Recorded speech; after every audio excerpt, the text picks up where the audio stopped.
السلام عليكم ومرحبا بكم معايا في قناتي وقناتكم وصفات وافكار عائشه. اليوم ان شاء الله كما كتشوفوا غنشارك معكم هذا الطبق الرائع ديال هذا الوقت ديال البرد، يعني كيجي الرفيسه بالمسمن وبالطريفات ديال الدجاج. نتمنى يعجبكم هذا الطبق. الى عجبكم ما تنساونيش بجيم لي الفيديو، بارطاج فيديو، وتشتركوا في القناه تفضلوا وليس امرا. كما كتشوفوا معايا هنا في المقادير، في الطنجره درت هنا الطريفات ديال الدجاج. اللي عندكم الكميه اللي بغيتوا تضيفوها، المهم حسب المتوفر.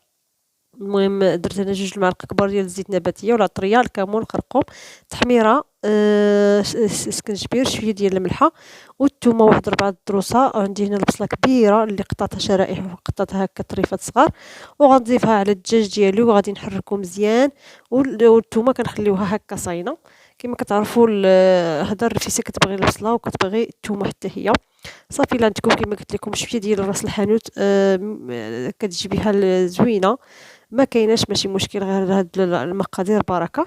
صافي كندير لهم هكا القزبور غير القزبور هذا اللي درت ليه هكا واحد الخيط باش غير يطلق النسيمه ديالو في المرقه. صافي كنحرك هاد اللحيمه ديالي باش غير تشحر. وهنا اختكم شدت واحد الكادو من اوريفلام، هو هذا الغلاي ديال الماء. درت فيه 1 لتر ديال الماء، غليته مزيان وضفتو على هاد المقادير، لان هاد الماء غادي نضيفو للعدس. كما كتشوفوا عندي هنا واحد الجبانيه صغيره، وضفت ليها واحد 2 جبانيات حتى 3 ديال البلول ديال الدجاج اللي طاب واحد 10 دقائق. راه فيه الزيت، فيه العطريه، يعني ما ضفت العدس والو، غير هذاك الماء صافي. فاش غيطيب ورجعت للجبانيه ديال العجانه، درت فيها 2 جبانيات ديال دقيق الفرص عفوا، وجبانيه ديال دقيق سبيسيال ولا الفينو، وشويه ديال الملحه، شويه ديال السكر سنيده، وصافي. وهذا عجنتهم مزيان وخليتها شي شويه غير واحد 5 دقائق. ودابا غادي نقطعها معاكم هذوك هذا خبيزات الصغار. المهم حسب الرغبه ديالكم، يمكن لكم تكبروا ولا تصغروهم. انا درت فيهم مويان، يعني ما صغار ما كبار. هاد الوزن البنات على تقريبا واحد 50 غرام. صافي كنكورهم بحال هكا عاوتاني، وكنديرهم في واحد اللاطه مدهونه باش ما يتلصقش ليا كما كتعرفوا كتجي شويه رطبه العجينه. صافي كندير لهم واحد الغلاف ولا هذا، كنغطيهم، ندير لهم شويه ديال الزيت من الفوق ونغطيهم بالبلاستيك غذائي. كنخليهم واحد 5 دقائق عاوتاني. عاد كنجيب واحد الطبسيله اللي فيها الفينو باش غادي يعني المقادير باش غادي نسرح هاد المسيمنات. صافي كندير ليها شويه ديال هذا واحد الكيس ديال الزا ديال خميره الحلوى. عندي شويه الزيت نباتيه للتوريق، وعندي شويه عفوا باش نسرحو. وعندي شويه ديال الزبده قلت لكم البنات. المهم هذا الفينو درت فيه شويه ديال الخميره الكيماويه، وكنسرح العجينه الاولى باش سبقت البنات. عاد كنسرحها بشويه ديال الزيت، هي الاولى ماشي مشكل تقطعت لكم. كندهنها بشويه ديال الزيت الزبده عفوا مذوبه، وكنرش عليها شويه ديال الفينو اللي فيها شويه ديال الخماره، وكنطويها بحال هاد الطريقه. صافي كنحطهم يعني جميع الكويرات اللي عندي كندير لهم نفس الطريقه. كنوريكم الثانيه حتى هي كنسرحها بحال هكا، وكندير لها شويه ديال الزبده ونرش عليها شويه ديال الفينو. كما كتعرفوا المسمن طريقته سهله بحال هكا. المهم كنخليهم بحال هكا كيجيو مورقين. ملي كنطيبوهم كيجيو رائعين وكيجيو نفخين. صافي هذه هي الكميه اللي درت معكم، تبارك الله، يعني عطاتني كميه كثيره. صافي كنسبق عاوتاني بالمسمنه الاولى. كندير ليها شويه ديال هذا شويه ديال الزيت باش كنسرحها في طاوله العمل بحال هكا. في هذه الاثناء راه درت المقله ديالي كتسخن وفي نفس الوقت انا كنسرح في هاد المسيمنه. المهم نفس الطريقه البنات اللي درت الاولى نديرها للتالي لجميع الكويرات اللي عندي اللي سرحتهم.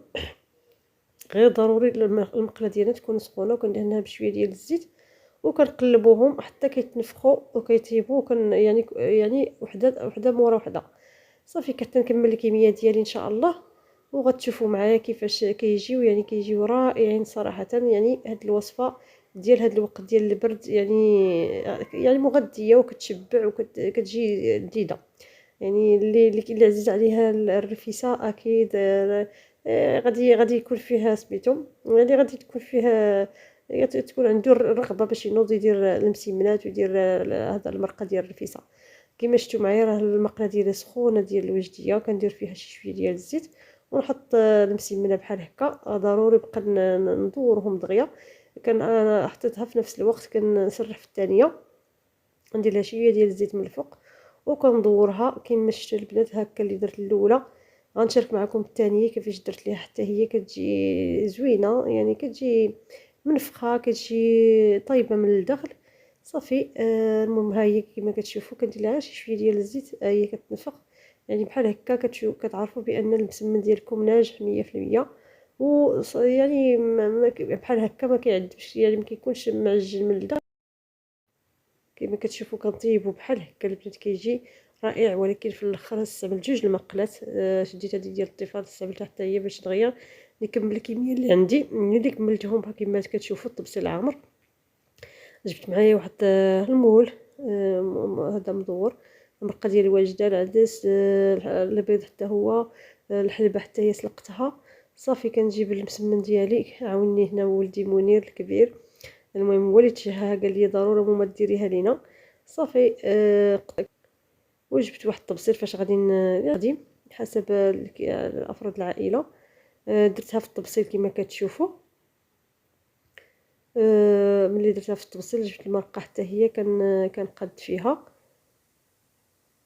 ملي قديتها المهم كنديروا المرق، كنديروا هذا المسمن في الطبسيل، وكندير اللحم، عاد كندير المرقه، وندير العدس من الفوق، وشويه ديال سميتو شويه ديال الحلبه حتى هي، ونزينو بالبيض المسلوق بحال هذاك الشكل اللي غتشوفوه في التفصيل ان شاء الله. المهم هذا هو الطبق ديالي ديال اليوم، نتمنى يعجبكم وتجربوه. الا عجبكم ما تنساونيش بجيم الفيديو، وكنقول لكم حتى الوصفه ان شاء الله. يعني حتى الوصفه الجايه ان شاء الله مع فكره جديده او وصفه جديده. غير ما تنساونيش بجيم الفيديو، بارطاج، وتشتركوا في القناه فضلا وليس امرا. المهم هذا هو الطبق ديالنا ديال اليوم، كيجي رائع.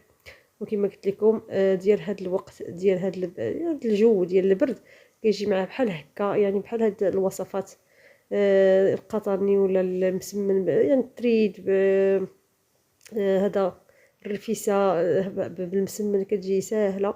المهم كما قلت لكم، المهم هذا هو الطبق اللي زيتو بحال هذا الشكل. نتمنى يعجبكم، وكنقول لكم السلام عليكم حتى الفيديو اخر ان شاء الله. يلا بسلام عليكم، وشكرا كاع الناس اللي كيشاهدوا الفيديوهات ديالي ديما، كيساندوني وكيساعدوني وكيكتبوا لي كومونتير زوينين. كنقول لكم الله يخليكم عليا، شكرا لكم بزاف. وكنقول لكم السلام عليكم، حتى الوصفه ان شاء الله الجايه ان شاء الله. بسلامه.